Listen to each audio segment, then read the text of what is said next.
34페이지 첨부가 나옵니다. 총선이 나오는데 큰 의미는 없습니다. 첨부라는 것은 부합, 혼합, 가공 세 가지를 공부할 건데요. 중요한 것은 부합입니다. 그래서 부합에 대해서 정의할 건데, 요 부합은 독립적으로 문제가 나오기보다는 다른 것들과 결합돼 가지고 문제가 자주 나오기 때문에 기본 개념으로서는 중요해요.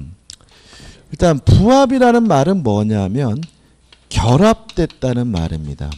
결합, 달라붙었다는 얘기죠. 근데 달라붙었는데 분리할 수 있으면 그냥 분리하면 되거든요. 근데 결합이 됐는데 분리하는 것이 불가능해요. 또는 분리하는데 과다한 비용이 들어요. 그러면 달라붙은 물건의 소유자를 결정하게 되는데 이걸 우리가 뭐죠? 부합이라고 합니다. 자, 결합이 돼서 분리할 수 없거나 분리할 때 과다한 비용이 들면 우리가 부합이라고 하는 거죠. 첫째, 부동산과 동산이 달라붙었어요. 근데 떨어지지를 않네요. 그러면 달라붙은 물건은 부동산 소유자가 달라붙은 물건의 소유권을 갖습니다. 조심할 것은 가치는 고려하지 않아요. 부동산 가치가 5천만 원이고 동산이 1억이다. 그래도 뭐죠? 부동산 소유자가 동산의 소유권을 갖고요. 물론 꽁꼬려 갖는 건 아니에요. 뭐는 해줘야 돼요? 보상은 해줘야 됩니다. 이 추위에 밖에서 떠들고 있네. 그 다음에 동산입니다. 동산끼리 달라붙어서 떨어지질 않습니다. 원칙적으로 두 물건 중에서 주된 물건의 소유자가 달라붙은 물건의 소유권을 갖습니다. 다만 예외적으로 어떤 것이 주된 것이고 종된 것인지 주종을 구별할 수가 없는 경우에는 이때는 가액의 비율에 따라서 달라붙은 물건을 공유하게 됩니다. 이 부분은 가끔 될 때 원칙과 예외를 뒤바꿔요. 그래서 밑도 끝도 없이 가액의 비율로 공유한다 그러면 뭐죠? X다. 원칙이 뭐예요? 주된 물건의 소유자가 갖는 거고요.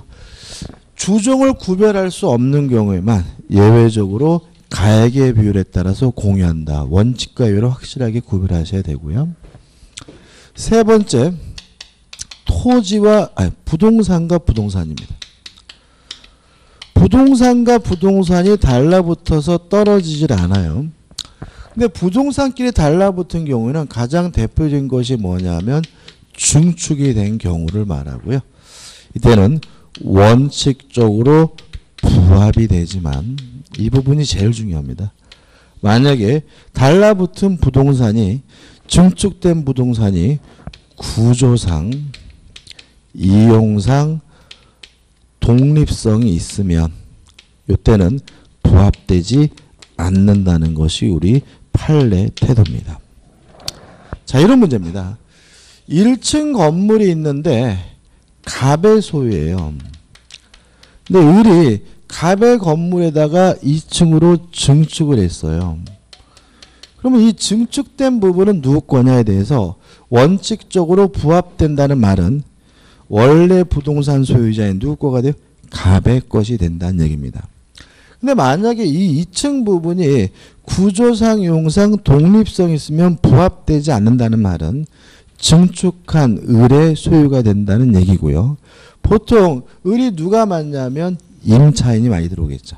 다시 말하면 세입자가 1층 건물을 2층으로 뭐예요? 증축을 하면 2층은 누구 거예요? 원칙적으로 집 주인 건데 만약에 구조상, 이용상 독립성이 있으면 누구 거라고요? 세입자 거가 된다. 이런 문제고, 독립성을 판단하는 가장 중요한 기준은 뭐냐면 출구의 독립이에요. 예를 들어서 1층을 통해서 2층으로 돌아가게 돼 있으면 이건 독립성 없는 거예요. 부합됐으니까 누구 거예요? 갑 건 거죠. 근데 만약에 2층에 따로 출구가 마련되어 있다면 이건 뭐예요? 독립성이 있는 거예요. 부합된 거예요. 누구 거예요? 을 거가 되는 거죠. 근데 참 재밌는 거는 뭐냐면 오히려 이런 일이 벌어지게 되면 집주인이 출구를 밖으로 뽑을 걸 요구해요. 왜요? 안으로 뽑으면 지 집 망가진다고. 그죠? 안으로 뽑으려면 막 철거해야 되잖아요. 그죠? 지 집 망가진다고. 자기 죽는 짓입니다. 그죠? 다시 말하면 자기에게 뭔가 이득이 되고로 밖으로 뽑았다가 괜히 뭐예요? 의뢰 소유가 되면 일이 아주 복잡하게 흘러가게 되고요. 이걸 어떻게 해결할 것인지에 대해서 우리가 임대차에서 다시 볼 건데 일단은 뭐죠? 원칙적으로 뭐예요? 부합한다. 다만 구조상 이용상 독립성이 있으면 뭐 하잖아요? 부합하지 않는다. 이렇게 기억하시면 돼요. 그 다음에 네 번째로 토지와 수목입니다. 토지와 수목은 원칙적으로 부합합니다. 다만 권원이 존재하면 그때는 부합하지 않습니다. 자, 이런 얘기입니다. 갑의 땅에다가요, 을이 나무를 심었어요. 그럼 이 나무를 심으면 원칙에 따라서 뭐예요? 부합한다는 말은 을이 심었다 하더라도 이 나무는 누구 거예요? 갑의 것이라는 얘기죠.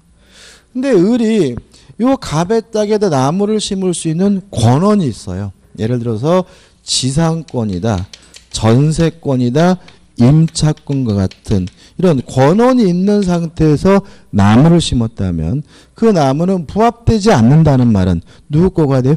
을 거가 됩니다. 그죠? 그래서 최근에 이제 뭐가 문제냐면 최근에 재밌는 일이 많이 벌어지고 있는데 제가 어렸을 때는 저는 서울 고향인데 식목일만 되면 초딩 때 국민학기 때 나무 심으러 다녔어요. 그래가지고 뭐 식목일만 되면 학교들이 모여가지고 그냥 뒷산 가서 막 나무를 심고 막 그랬거든요. 예. 왜요? 그때 많죠. 저희 그 보면은 그 학교 국민학교 뭐죠 이렇게 교가 보면 항상 뭐예요? 무슨 산에 전기를 받아 나오잖아요. 다 산이잖아요. 저희 학교는 삼각상 전기 받은 뭐 액기 산품 이런 거였는데 근데 국민학교 교가 지금도 기억이 나요. 신기하죠, 그죠? 근데 아무튼 이제 두 가지예요. 어떤 분은 이제 그 나무를 심었는데 그 초딩들이 와가지고 소나무를 심은 거예요. 소나무를 심었는데 이게 막 40년 되니까 아름드리 나무가 되겠죠. 떼돈 벌었다. 이런 분도 계세요. 왜냐하면 그 초딩들이 심은 나무는 토지에 뭐가 돼요? 부합됐으니까. 누구 거예요? 땅 주인 거예요. 근데 요새 소나무 가격이 굉장히 비쌉니다. 그죠? 조금 멋있다 싶으면 그냥 1,000만 원 돈 가더라고요. 그러니까 뭐 그 초딩들이 와가지고 우리 땅에다 뭐죠? 나무를 심는 바람에 내가 떼부자 됐다. 이런 분도 계시고 또 어떤 분들은 또 최근에 어떤 사건이냐면 이 양반이 임야가 있는데 초딩들에서 막 나무를 막 심었단 말이죠. 그죠? 막 나무를 심어가지고 그런가 됐는데 이게 이제 30년 지나가지고 뭐가 된 거죠? 아람들이 나무가 됐는데 나무라고는 맨 쓸모없는 뭐야? 아까시나무 이런 거나 심어놔가지고 아무런 가치도 없고 이 양반이 뭐죠? 골프 연습장을 지으려고 하는데 이 땅에다가 이제 근데 이 나무들을 제거하는데 비용이 어마어마하게 많이 드는 거예요. 그래가지고 이 사람이 서울시 뭐죠? 교육청을 상대로 네 나무 가져가라라고 소송한 적이 있어요. 그러니까 교육청에서 초딩들을 동원해서 뭐죠? 나무를 심었으니까 이 나무 니들 거니까 가져가라고 소송한 것에 대해서 우리 법원은 받아주지 않습니다. 왜냐하면 가치가 있든 없든 그 나무는 뭐죠? 원칙에 따라서 뭐 부합됐기 때문에 누구 거요? 갑 거고 철거하든 뭐하든 지 마음대로 하라는 얘기인 거죠. 그러니까 참 보면은 돈이 쫓아다니는 사람이 있는 것 같아요. 그죠? 마지막으로 5번째. 토지와 농작물입니다. 부합되지 않습니다. 다시 말하면 농작물에 대해서 우리 판례가 아주 확고합니다. 부합되지 않는다는 게 판례 입장이에요. 그래서 이런 일이 벌어집니다. 갑이라는 사람이 빈 땅, 나대지를 가지고 있었는데 동네 할머니가 허락도 없이 갑의 땅에다가 배추씨를 뿌렸어요. 배추씨를 뿌렸더니 배추가 몽골 기어 나왔거든요. 이 배추는 갑의 것이라는 거예요. 동네 할머니 을의 것이라는 거예요. 을의 것이죠. 그죠? 뭐 하지 않습니까? 부합하지 않아요. 이거는 권원도 필요 없습니다. 을이 무단으로 갑의 땅에다가 배추를 심었다라 누울 거예요? 올 건 거예요. 이게 판례 확고한 태도고 명인방과 같은 것도 필요 없어요. 그냥 누구 겁니까? 을 거예요. 그래서 갑이 와서 보니까 어떤 거지 같은 인간이 내 땅에다가 허락도 없이 뭐죠? 배추를 심은 거죠. 열받아서 뭐죠? 갈아엎었어요. 그러면 손괴죄입니다. 형사 처벌받습니다. 이해되시나요? 누구 거죠? 을 건데 을의 물건을 고의로 망가뜨린 거잖아요. 손괴죄죠. 갈아엎으면 안 되겠죠. 그래서 갑이 이 할머니가 못 들어오게 녹색 펜스를 쳤어요. 그럼 이것도 뭐냐면 업무 방해죄예요. 업무 방해죄. 왜냐하면 이 할머니의 배추를 경작할 수 있는 업무를 뭐 한 거예요? 방해한 거예요. 그래서 이게 형사 문제로 비화됩니다. 그래서 펜스 쳐도 안 되고요. 이 할머니가 배추를 경작해서 추수할 때까지 뭐 기다려야 돼요. 그다음에 조심할 것은 그래서 농장을 못 짓게 하려고 팻말 세웠어요. 경작 금지. 경작하면은 형사 고발하겠음. 아무 의미 없어요. 아무 의미 없습니다. 이거 편말 세워봐야 할머니가 들어와서 배추를 심는 순간 게임 아웃이에요. 그래서 우리가 그 나대지를 구입해가지고 건물을 지으려고 할 때는 반드시 그 나대지에 있는 농작물의 소유사항을 확인하셔야 돼요. 그래서 만약에 동네 할머니가 심은 거다 그러면 그 할머니 만나봐야 돼요. 만나가지고 제가 땅을 샀으니까 이 배추는 어떻게 하실 건가 해가지고 뭐 그냥 갈아엎어라. 이렇게 허락을 받든지 하셔야 되고 이거 그냥 샀다가 코 낄 수가 있으니까 조심하셔야 됩니다. 여기서 의문이 들죠. 왜 이렇게 판시할까요? 좀 부당한 것 같기도 하잖아요. 왜 이렇게 파는 거죠? 수목과 농작물의 차이점이 뭐죠? 침해 기간의 길입니다. 다시 말하면 배추밭에 배추가 네 건지 내 건지 해가지고 대법원에서 판결할 때쯤이면 배추밭에 배추 있지도 않아요. 다 뭐예요? 묵은지로 받겠다는 거죠. 다시 말하면 침해 기간이 지나치게 짧다는 거예요. 그 정도는 땅 주인이 뭐죠? 기다려주라는 거예요. 이런 뜻입니다. 그럼 만약에 이 을이 인삼을 심었어요. 뭘요? 인삼. 그러면 이 인삼은 할머니 거예요? 갑 거예요? 네, 갑 겁니다. 왜냐하면 6년근 홍삼. 침해 기간이 뭐예요? 길잖아요. 여기서 말하는 부합하지 않는다는 농작물은 뭐예요? 단년생 작물만을 의미해요. 뭐 도라지나 인삼이나 더덕처럼 수년이 걸린 농작물은 뭐죠? 토지에 뭐가 돼요? 부합되게 된다는 것도 좀 주의하시기 바랍니다. 이해되시죠? 그죠? 또 재미있는 말씀드리면 요새 산삼이 흔해졌죠. 그런 거 느끼시죠? 그죠? 저희 어렸을 때만 해도 산삼 캐면 9시 뉴스 나왔어요. 그죠? 산삼 캐면 조선일보 일면에 막 크게 나왔어요. 그래가지고 산삼이 거의 뭐 로또였단 말이죠. 근데 요즘 세상에는 산삼을 캐러 다니는 동호회가 있어. 그렇지 않습니까? 그죠? 그래가지고 얘네들이 뭐요? 한 번 갔다가 두 뿌리 캤네, 세 뿌리 캤네 막 이런단 말이죠. 왜 산삼이 흔해진 거죠? 예? 이게 이유가 재밌어요. 그 한 20년 전쯤에 산림청에서 비행기에다가 산산씨를 싣고 다니면서 농약 뿌려버렸어요. 그 산림청에서. 왜 그랬냐면 농가소득 향상. 그래가지고 이게 막 비행기를 온 산에다가 다 산삼씨를 뿌려버려가지고 산삼이 되게 흔해졌고요. 그러면 결국 그 산삼 누구 거란 얘기예요? 산림청에서 뿌렸다 하더라도 누구 거예요? 땅 주인권 거죠. 왜요? 산삼은 심해 기간이 장기니까 뭐가 돼요? 부합이 되는 거죠. 누가 심었든지 간에 누구 거가 돼요? 땅 주인권입니다. 그죠? 그러니까 실제로 산삼이라 나오는 거 진짜 산삼 아닌 거죠. 그죠? 일종의 장내삼인 거잖아요. 그죠? 그러니까 그게 좀 잘한 건지 안 한 건지 모르겠는데. 또 재미로 말씀드리면 요새 또 미국이 난리예요. 왜 미국이 난리냐면 미국도 산삼이 있대요.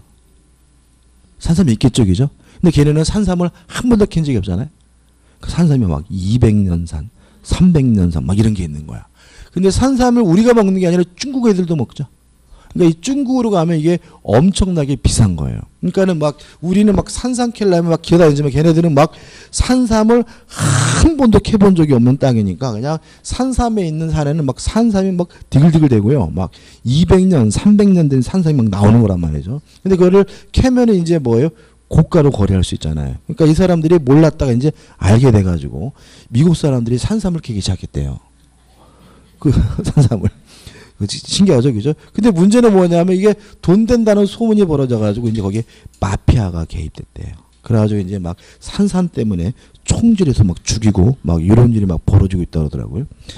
그래서 좀 있으면 이제 미국산 산삼 먹을 수 있을지도 몰라요, 그죠? 아무튼 농작물을 뭐 하지 않습니까? 부합하지 않습니다. 끝이에요.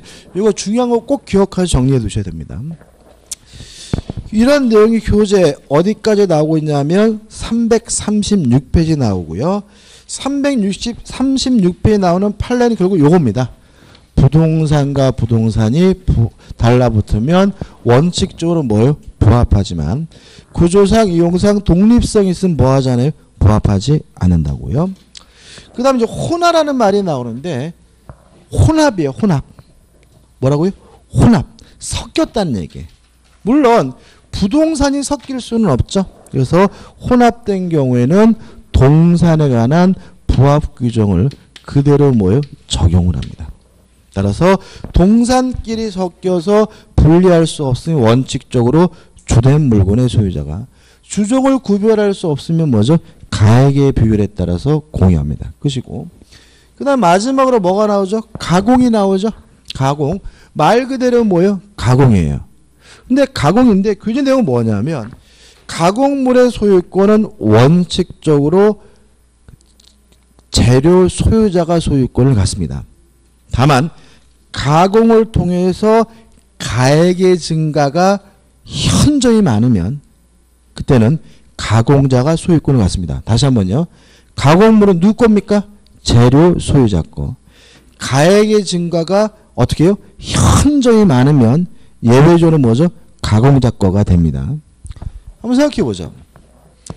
갑이 오렌지를 가지고 있는데요.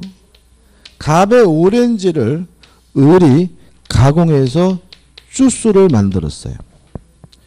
갑이 종이를 가지고 있는데요. 을이 그 종이를 가공해서 책으로 만들었어요. 이 주스는 을 겁니까? 갑 겁니까? 갑의 오렌지를 을이 뭘 했어요? 가공해서 뭘 만들었어요? 주스를. 주스는 을 건가요? 갑 건가요? 네, 갑 겁니다. 왜냐하면 가공자가 소유권을 취득하려면 단순히 가액이 증가하는 게 아니라 가액이 어떻게 해야 돼요? 현저히 증가해야 돼. 물론 오렌지보다 주스가 더 비싸겠죠? 그래도 현저히 증가한 것으로 볼 수는 없습니다. 따라서 재료 소유자는 누구 거가 돼요? 갑 거가 되는 거죠. 요거는 누구 거가 되겠어요? 을 거가 되겠죠. 그죠? 책값의 이 종이값 몇 푼이나 해요? 솔직히 얘기죠. 다시 말하면 종이를 가지고 책을 만들었다면 가액의 증가가 먼저 현저히 많은 거니까 이때는 가공자인 누구 거가 돼요? 을 거가 되죠. 여러분들 나중에 합격하셔가지고 책 쓸모없다 갖다 버리실 때 꼬물상 들고 가시면 피부로 느껴져요. 꼬물상 가져가시면 몇 푼 주지도 않습니다. 그죠? 종이값 몇 푼 안 하죠. 그죠? 그다음 우측에 보시면 소유권에 기한 물권은 소유권은 안 볼 거죠. 왜요? 우리가 저번 주에 물권적 충고권 하면서 뭐 가지고 설명드렸어요? 소유권을 가지고 설명드렸으니까 반복이에요. 한번 쭉 읽어보시면 되고요. 자, 한 장을 넘기시면 이제 339페이지에 뭐가 나오죠? 공동소유가 나옵니다. 중요합니다. 이 부분은 제가 다시 말씀드리지만 중요한 이유는 다른 부분과 뭐가 되세요? 결합이 돼서 출제되기 때문에 기본 베이스로 중요하고요. 그래서 우리가 소유권에서는 아까 말씀드린 주의투유통행권 대단히 중요하고 그 다음에 취득시효 대단히 중요하고 그 다음에 뭐죠? 공동소유입니다. 공동소유는 무조건 냅니다. 무조건. 반드시 냅니다. 안 내는 해가 없습니다. 그래서 공동소유는 반드시 확실하게 정리해야 되는데 교재를 들어가기 전에 표를 하나 그릴 겁니다. 표를. 그래서 조금 우측 상단에 좀 메모를 하셔야 될 것 같은데 제가 표를 잘 안 그리잖아요. 그죠? 처음이자 마지막으로 그리는 표입니다. 그래서 제가 잘 못 그리더라도 이해하시라 이 말씀이시죠. 아이고 아니구나.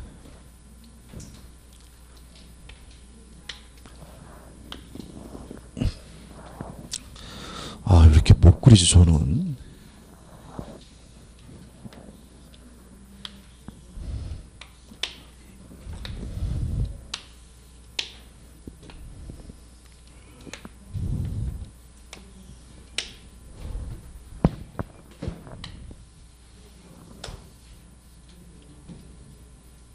이렇게 되구나. 어려워요? 저도 어려운데. 아, 왜 이렇게 마음에 안 들지? 마음에 안 들어.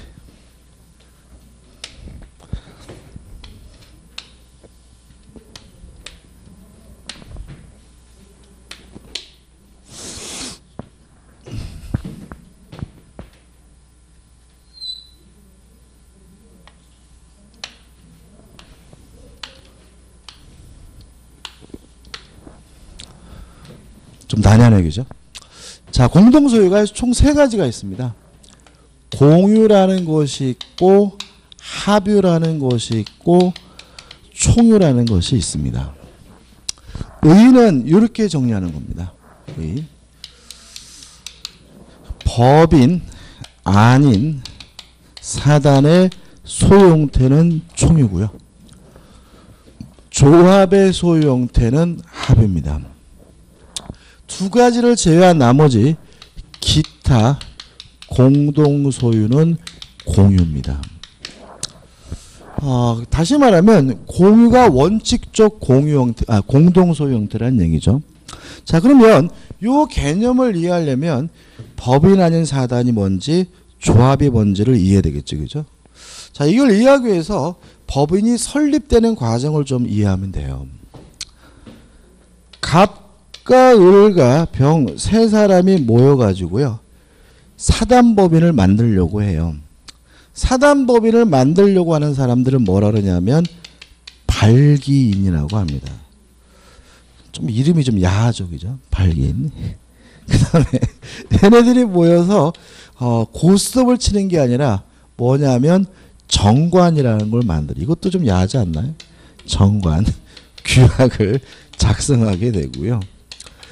자, 우리가 시험범위가 아니어서 안 하지만은 요 정관을 만들게 되면 뭐 명칭, 목적, 자산에 관한 사항, 주된 사무소 소재지, 뭐 이사의 임면에 관한 사항 이런 걸 정하기 때문에 결국은 정관이 만들어지게 되면 조직과 체계를 갖추게 되고요.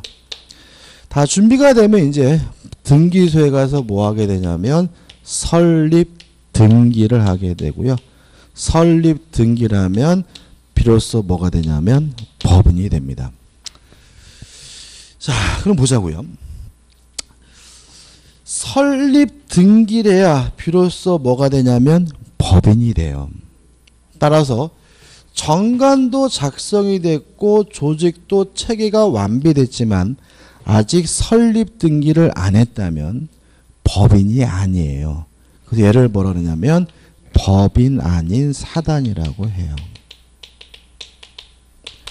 또 설립 등기를 해야 법인이 된다는 말은 설립 등기를 해야 비로소 권리 능력을 취득한다는 얘기입니다. 법인으로서. 따라서 정관도 있고 조직과 체계가 완비됐더라도 설립 등기를 안 했으면 권리 능력이 없어요. 그래서 법인 아닌 사단을 다른 말로 뭐라 그래요? 권리 능력 없는 사단이라고 합니다. 이해되시죠? 이제 다시 말하면 우리 민법은 설립 등기를 해야 법인이 됩니다. 따라서 정관도 있고 조직과 체계가 완비됐더라도 설립 등기를 안 하고 있으면 그게 뭐예요? 법인이 아니에요. 그래서 뭐죠? 법인 아닌 사단. 설립 등기를 해야 뭘 가져요? 권리 능력을 갖습니다. 따라서 정관도 있고 조직과 체계가 완비됐더라도 설립 등기를 안 하면 뭐가 없어요? 권리 능력이 없어요. 그래서 뭐죠? 권리 능력 없는 사단. 그럼 법인 아닌 사단인 게 뭐냐면 정관도 있고 조직과 체계가 완비가 됐지만 법인으로서의 실질을 모두 갖추고 있지만 설립 등기를 안 하고 있는 사람의 모임이 법인 아닌 사단, 권리 능력 없는 사단이 되는 거죠. 그 다음 발기인들을 보면은 얘네들이 처음에 모여가지고 법인을 만든다 그러면 법인을 만든다라는 공동의 목적만 있을 뿐 아직은 뭐가 없어요? 조직도 체계도 없는 거죠. 이렇게 공동의 목적만 있을 뿐 아무런 조직도 체계도 없는 사람의 모임을 뭐라 그러냐면 조합이라고 해요. 그래서 조합이란 공동의 목적만 있을 뿐 아무런 조직도 체계도 없는 사람의 모임을 말합니다. 따라서 우리가 흔히 말하는 분류는 조합들은 조합인 게 하나도 없어요. 농업협동조합은 조합이 아니에요. 법인이에요. 설립등기가 됐으니까. 재건축조합도 조합이 아니에요. 왜냐하면 재건축조합도 규약도 있고 조직과 체계가 완비되어 있기 때문에 법인 아닌 사단인지 뭐가 아니에요? 조합이 아니에요. 농업협동조합도 조합이 아니에요. 그것도 조직과 체계가 잘 갖춰졌기 때문에 법인 아닌 사단인 것이지 뭐가 아니에요? 조합인 것은 아니에요. 그래서 조합 중에 가장 대표적인 것이 뭐냐면 개 같은 게 조합이에요. 개. 친지들이 모여가지고 1년에 한 번씩 단풍놀이 가기로 했어요. 그러면 단풍놀이를 간다는 뭐는 있어요? 공동의 목적이 있지만 아무런 조직도 체계도 없죠. 그래서 개가 대표적인 뭐예요? 조합이에요. 근데 그런 건 시험에 안 나와요. 조합은 시험에 나오는 가장 중요한 것은 뭐냐면 동업자입니다. 동업자. 자, 제 친구하고 저하고 함께 포장마차를 운영하기로 했어요. 그러면 둘이 포장마차를 운영한다는 뭐가 있을 뿐이에요? 공동의 목적만 있을 뿐 둘 사이는 아무런 조직도 체계도 없으니까 조합이에요. 그래서 우리 앞으로 조합하면 뭐가 떠올라야 되냐면 동업자가 떠올라야 돼. 조합 계약 그러면 동업 계약이라고 번역하셔야 돼.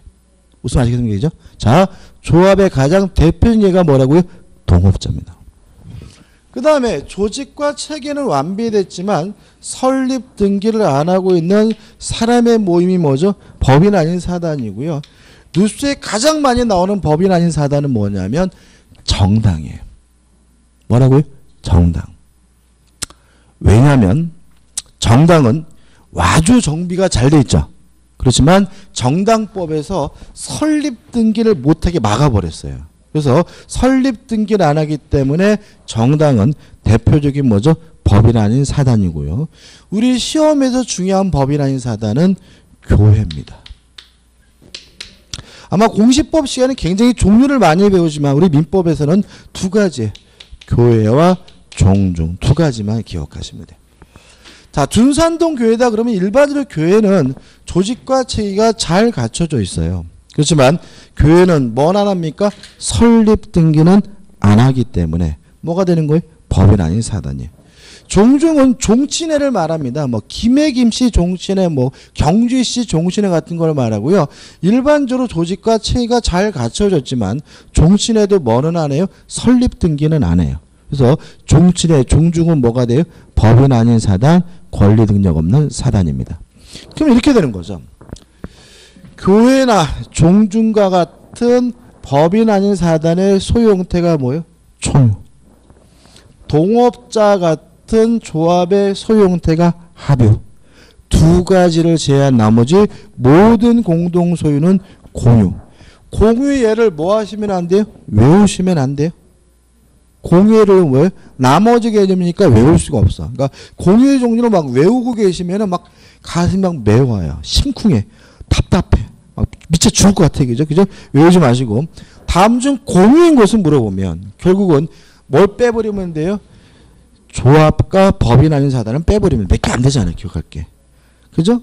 다음 중 뭐 공유가 아닌 것은 그러면 뭘 찾으면 돼요? 조합과 법인 아닌 사단을 찾아내면 되는 것이지 공유애를 뭐 하려고 하지 마세요. 외우려고 하지 마시기 바랍니다. 특징들을 봅니다. 첫째, 지분이 있느냐 문제인데 공유는 물론 지분이 있고요. 합유도 물론 지분이 있지만 총유는 지분이 없다라는 중요한 특징을 갖습니다. 총유는 뭐가 없습니까? 지분이. 그래서 이런 얘기가 되죠. 제가 교회를 다니고 있거든요. 교회를 다니고 있는데 갑자기 제가 제주도로 이사 가게 됐어요. 대전에 있는 교회를 다닐 수가 없게 됐어요. 계산해 보니까 교회 재산 중에 855분의 1은 제 것 같아요. 목사님을 만나 뵙고 자 계산해 보니까 교회 재산 중 855분의 1은 제 겁니다. 달라고 뭐 할 수 없어요? 요구할 수가 없다. 왜요? 교회는 법인 아닌 사단이고 특징이 총유인데 특징이 뭐가 없어요? 지분이 없다. 관두면 뭐죠? 땡인 겁니다. 뭐 종주도 마찬가지. 제가 수령한 씨거든요. 근데 수령한 씨인데 저는 이름이 항상 불만이 뭐냐면 요 안자가 불만스러워요. 왜냐하면 이게 한글로 이게 부정적이잖아요. 이래가지고 이름을 애를 낳았을 때 한글로 지면 슬기 그러면 어떻게 해요? 안슬기 이렇게 되죠. 그죠? 그죠? 뭐 예쁜이 그러면 안 예쁜이 막 이렇게 되니까 뭐 이게 그렇다고 그래서 제가 기분 나쁘다 해가지고 이 순응한 씨에 탈퇴해가지고 앙들의 영찬으로 성을 개명하기로 했어요. 그래도 재산 분배해달라고 뭐 할 수 없어요? 요구할 수는 없다. 왜냐하면 종중은 뭐예요? 법인 아닌 사단이고 일단 뭐가 없어요? 지분이 없죠. 그래서 가장 요새 최근에 문제되는 게 뭐예요? 교회 목사님들이에요. 왜냐하면은 교회 그분들이 온 정성을 다해서 뭐죠? 교회를 읽었지만 교회는 뭐가 없어요? 지분이 없으니까 상속되질 않는 거야. 교회 재산이. 그래가지고 가장 큰 뭐죠? 그 문제를 일으켰던 분이 순복음교회 조윤기 목사님이에요. 그러니까 그분 생각에는 교회가 뭐예요? 당신의 거라고 생각하셨겠죠? 근데 연세가 돼가지고 은퇴하려고 하니까 교회에서 뭐라 그래? 교회는 목사님 재산이 아니라 신도들의 공동소유고 총인데 지분이 없으니까 자 빠이빠이 안녕하십시오 이렇게 했단 말이죠. 그러니까 이 조윤기 목사님이 이게 말도 안 된다 생각을 해가지고 그 국민일보 회장인 그 아들이랑 와이프를 통해서 그 교회 재산을 빼돌리게 돼요. 그래서 교회 신도들이 횡령죄로 고소를 하는 바람에 그 부인하고 그 아들이 뭐죠 구속되는 사태까지 벌어지고 막 이런 거예요. 근데 그걸 보니까 다른 대형교회 목사님들이 어떻게 해요? 이렇게 하면 안 되겠다 해가지고 요새 명성교회인가요? 그죠? 담임 목사직을 뭐죠? 아들에게 넘기는 작업을 하게 되는 거죠. 넘겼나요? 예, 넘겼죠. 그죠? 넘기게 되는 거죠. 왜 그러냐면 교회는 신도들의 총이고 뭐가 없어요? 지분이 없으니까 내가 아무리 그 교회를 만드는데 평생을 다 바쳤다 하더라도 내 것이 아닌 거예요. 그러니까 결국은 담임 목사직을 누구한테요? 아들한테 넘겨줘야 교육고가 온전히 뭐죠? 내 거라는 생각을 가지니까 거기에 뭐예요? 집중하게 되는 거고요. 그런 이유가 생기는 이유는 총유는 뭐가 없기 때문에 지분이 없다는 특징 때문에 그런 겁니다. 그 다음에 지분을 처분할 수 있느냐? 이 문제에 대해서 공유는 자유롭게 처분할 수 있고요. 합유는 합유자 전원의 동의가 있어야 처분할 수가 있습니다. 자, 왜냐하면 합유 지분을 처분한다는 말은 결국 동업자가 바뀌어요. 그죠? 자, 조합의 소유 형태가 뭐라고요? 합유. 조합이 뭐라고요? 동업자. 그러면 만약에 합유 지분을 처분하게 되면 누가 바뀌어버려요? 동업자가. 그러니까 다른 동업자들이 뭘 해줘야 돼요? 동의를 해줘야 된다는 거예요. 따라서 합유 지분을 처분하려면 다른 합유자 뭐죠? 전원의 동의가 있어야 처분할 수가 있고요. 그 다음에 지분이 상속이 되느냐 이 문제에 대해서 공유지분은 당연히 뭐가 돼요? 상속이 되겠지만 합유지분은 상속되지 않는다는 것이 우리 판례 태도입니다. 이유는 이렇습니다. 예를 들어서 제가 제 친구하고 반씩 내가지고 포장마차를 운영했어요. 근데 제가 교통사고 나서 뒤졌단 말이죠.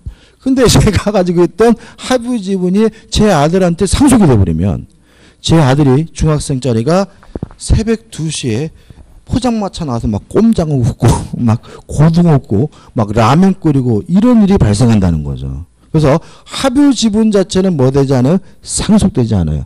동업자적 주의는 뭐 되지 않습니까? 상속되지 않습니다. 그러면 제 아들이 무조건 피해를 보느냐? 그건 아니에요. 그 대신 지분은 상속되지 않지만 제 아버지가 투자한 돈에 대해서 보상해 주십시오라고 뭘 요구를 할 수 있어요? 보상은 요구할 수 있는 거예요. 자, 합유 지분 자체는 뭐 하지 않습니까? 상속되지 않고요. 그냥 그 지분에 대해서 재산적으로 뭐만 요구할 수 있을 뿐이에요? 보상만 요구할 수 있을 뿐입니다. 이게 우리나라 대기업 중에서 나타났어요. 이 현상이. 우리나라 대기업 중에서 가장 유명한 동업자 기업이 뭐죠? 동업자. LG그룹입니다. 럭키금성그룹. 럭키금성그룹이 그죠? LG그룹이 그 구씨하고 허씨 집안의 동합이에요. 구씨하고 허씨가 동업인데 계속해서 구씨 집안에서만 뭐 했어요? 그룹 회장을 했어요. 계속. 왜 그러냐면 창업주였던 이분이 돌아가시면 이분이 가지고 있던 그러면 구씨하고 허씨 집안 동업이라는 말은 두 동업자는 뭐예요? 조합인 거잖아요. 조합인 거죠. 물론 그 밑에 있는 기업들은 뭐예요? 법인이지만 두 집안은 뭐예요? 조합인 겁니다. 그죠? 근데 이 양반이 돌아가셨을 때 이분이 가지고 있던 합유 지분이 뭐 되지 않아요? 상속되질 않아요. 그러니까 요 허씨 지분의 그 유가족 분들은 뭘 행사할 수 없는 거예요? 경영권 행사할 수가 없는 거예요. 그래서 대대로 구씨 집안에서 뭐죠? 그룹 회장을 하게 됩니다. 여러분들 그런 걸 느끼시나요? 삼성그룹 회장 누구죠? 이건희 회장이고 부회장은 뭐죠? 이재용이죠. LG그룹은요? 누구예요? 잘 모르죠. 그죠? 왜 그런 거죠? 동업이기 때문에 자꾸 회장이 바뀌어요. 여기는.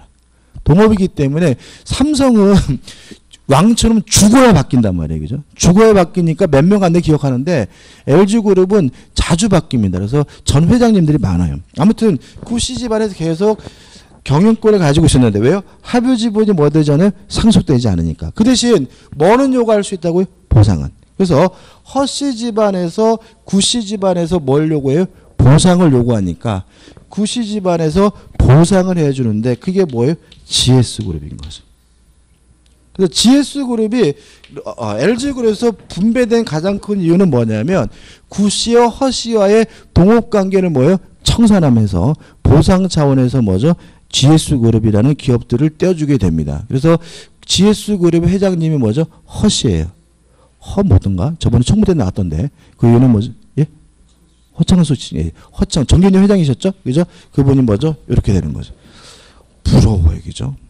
그러니까는 뭐 진짜로 그냥 날벼락이잖아요, 갑자기. 그죠? 그냥 별로 그냥 신경도 안 쓰고 있는데 보상 차원에서 막 호남정윤이 많이 막 기업들 막 띄워주니까. 어제 또 이재룡이 석방됐죠? 그죠? 아우, 저는 막 그런 거 보면은 이게 뭔가 싶어요. 그죠? 뭔가, 그죠? 뭔가 싶고, 결국은 제가 저번에 강박하면서 말씀드렸던 것 같은데, 이재룡이 주장하는 건 뭐예요? 강박당했다는 얘기잖아요. 그죠? 근데 보니까, 판결문 보니까, 박근혜 씨가 이재룡을 뭐예요? 겁박을 해가지고, 강박을 해가지고 어떻게 삥 뜯어간 거다. 그러니까 이재룡은 뭐예요? 범죄자가 아니라 오히려 피해자이다. 이런 식의 내용인 거예요. 그래서 이거는 정경유착이 아니라 뭐죠? 잘못된 정권으로부터 삼성이 뭐죠? 당한 거다. 이런 식의 내용이에요. 그래서 많은 부분이 무죄 나오고 막 이렇게 된 거거든요. 박근혜 씨 큰일 났어 이제. 그죠? 이거는 이제는 뭐예요? 이제는 박근혜 씨는 이제 뭐예요? 완전히 이건 나락이에요. 그러니까 이게 참 재밌는 게 뭐냐면 그러면 지금 뭐냐면 이제 삼성 측에서는 다 누구한테 미룬 거예요? 박근혜한테 다 미룬 거죠. 저 아줌마가 나를 겁박해서 내가 뺏긴 거지, 삥 뜯어간 거지, 내가 잘못한 거 이런 얘기잖아요. 그죠? 그러면 이제 모든 책임이 누구한테 가게 됐어요? 박근혜 씨한테 갈 것 같은가? 박근혜 씨 입장에서는 큰일 난 아주 엄청난 판결입니다. 왜? 굉장히 불리한 판결인 거예요. 박근혜 씨 입장에서는. 근데 친박계 국회의원 놈들이 현명한 판단이라는 도 있다는 소리 하고 있더라고요. 그러니까 이게 뭐냐면은 걔네들이 봤을 때는 박근혜는 이미 죽은 권력인 거예요. 삼성은 살아있는 거야. 걔네들이 봤을 때 이제는 박근혜한테는 줄 설 필요가 없는 거야. 오히려 이제 누구한테 줄 서야 돼요? 삼성에 줄 서야 되는 거예요. 판사도 그런 것 같아요. 제가 봤어요.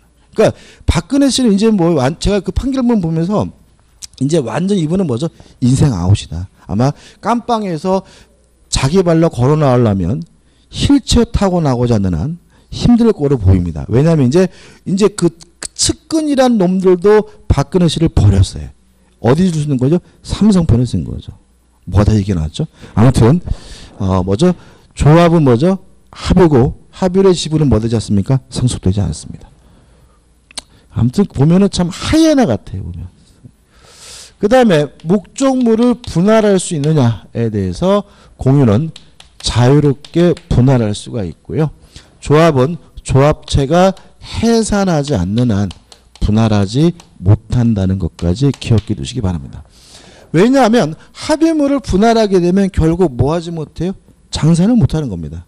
차라리 분할할 거면 합의체, 조합을 뭐죠? 해산하면 그만인 거죠. 그죠? 그런 얘기죠. 그 다음에 총유는 아예 뭐가 없어요? 지분 자체가 없으니까 요런 것도 H상에서 처음부터 뭐 되지 않어요? 문제되지 않으니까 비우는 거고요. 그 다음 목적물에 관한 사항입니다. 목적물에 관해서 보존 행위는 공유든 합의든 단독으로 합니다.